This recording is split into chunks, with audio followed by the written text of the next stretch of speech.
स्वागतम सुस्वागतम। स्वागत है मित्रों आपका हमारे YouTube चैनल दलितों की कहानियाँ में। चलिए आचार्य कलकुलरी इनाक जी की कहानियों का रसानंद लेते हैं।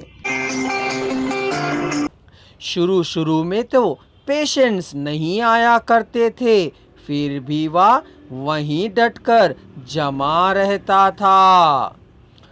कुड्डड़म ने रोगी नहीं आ रहे हैं कह उसने कहा, आएंगे बेटा, मैं नींद भी छोड़कर यहाँ हूँ। नींद लो, कोई बात नहीं है बेटा।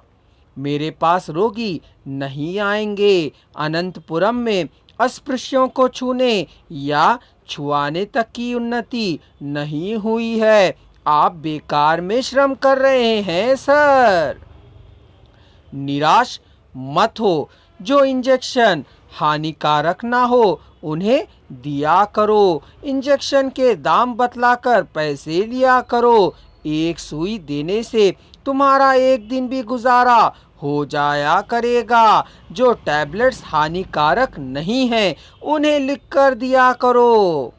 सर, आप आशावादी हैं, वास्तविकता को नहीं देख पा रहे हैं। आपकी निराशा नहीं कर पाने के कारण मैं यहाँ बैठा हूँ। अभी ही मेरे कुल के बारे में आसपास के लोगों को पता लग गया है।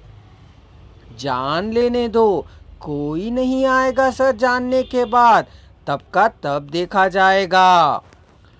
एक दिन एक कॉलेज स्टूडेंट का गुप्त रूप से आकर किया गया काम है यह।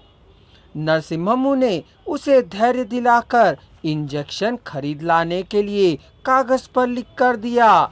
इंजेक्शन दिया। एक इंजेक्शन के 3 रुपए मिले कह आनंद से कोदड़म के घर दौड़कर जा बतलाया। मैंने कहा था ना रोगी आएंगे। लेकिन जो स्टूडेंट आया था वह एससी था। जो भी चाहे, आने वाला तो रोगी है ना, उसका कुल कोई नहीं होता है। यदि होता है तो सुचारू रूप से चिकित्सा ना पाने वाले इनकी चिकित्सा सेवा भाव से किया करो। धीमे धीमे दिन में 1 या 2 से बढ़कर 5 से 10 तक रोगियों की संख्या होने लगी थी। 4 महीने में क्लिनिक रोगियों से ठसाठस भरने लगा था। कोदड़म का दिया टेबल कुर्सी उन्हें वापस लौटाकर रूम का किराया भी वापस देकर खुद एक रूम रहने के लिए किराए पर ले लिया था नरसिम्हम ने। यह सब प्रगति को देख कोदड़म को अपरिमित आनंद का अनुभव हुआ। 1 साल के अंदर ही कंपाउंडर और एक सहायक भी उसकी मदद के लिए आ गए थे। क्लिनिक में भीड़ बढ़ने लगी थी। डॉक्टर का हाथ रास आने लगा था। सभी को लोग उसे अच्छा डॉक्टर समझने लगे थे। कोदड़म के खबर करने पर कि उसकी तबीयत खराब चल रही है, नरसिम्हम स्कूटर पर उसके पास पहुंचा। बुखार देखा, बीपी देखा, जीभ देखी, ब्लड सैंपल को लिया। सायंकाल आते समय दवाइयाँ भी लेकर आऊँगा के अच्छे अनुभवी चिकित्सक की भांति काम करते देख उसे कोदड़म बहुत खुश हुआ।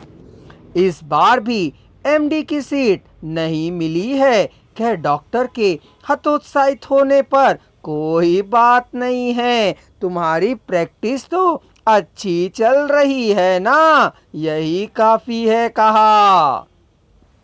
डॉक्टर की नौकरी का विज्ञापन छपा है कहने पर प्रैक्टिस से नौकरी बड़ी नहीं है। कोदड़म के कहने पर नरसिम्हम ने भी अपनी उसी में सहमति जतलाई। 2 साल होते ही अपने मुकाम को हैदराबाद को बदल दिया।